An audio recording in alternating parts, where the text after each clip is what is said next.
সভাপতি উপস্থিত সমস্ত আমার যে সমস্ত ভাইরা আজকে কষ্ট করে এই সুন্দর জনগণের স্বার্থে আজকে আপনাদের যে মূল্যবান সময় ব্যয় করে এখানে উপস্থিত হয়েছেন, আপনাদেরকে আমার অন্তরের অন্তঃস্থল থেকে সাধুবাদ জ্ঞাপন করছি এবং সংগ্রামী সালাম জ্ঞাপন করছি। আপনারা জানেন আমরা বরিশাল বিভাগের সন্তান।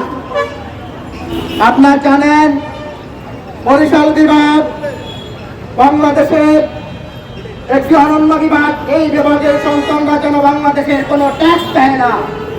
আমরা আমাদের ট্যাক্সের টাকায়, আমাদের ট্যাক্সের পয়সায় চেয়ারে বসে আমাদের যাতায়াত, আমাদের সমস্ত যাতায়াত হতে শুরু করে সমস্ত যে সমস্ত কার্যক্রমগুলি আছে, নিরাপদ ভ্রমণ, এই দায়িত্ব হলো BWTA।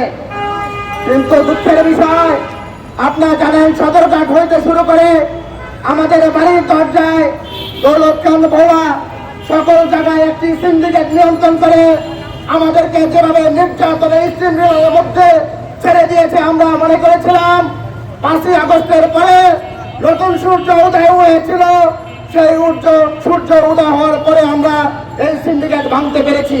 কিন্তু না, আমরা এখনো 49টি বন্দরের মধ্যে যে সমস্ত 50টি বন্দরের বাইরে যে সমস্ত বন্দরগুলি, যে সমস্ত লঞ্চ ঘাটগুলি আছে, প্রত্যেকটা লঞ্চ ঘাটে 5 টাকা করে টিকিট নেওয়ার কথা, কিন্তু সেখানে 5 টাকার পরিবর্তে 10 টাকা নেওয়া হচ্ছে।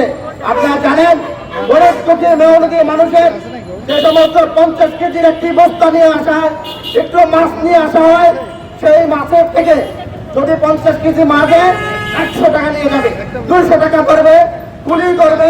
এইভাবে নির্যাতনে স্ট্রিম রোলার প্রতিনিয়ত মেহনতি মানুষ হয়ে যাচ্ছে।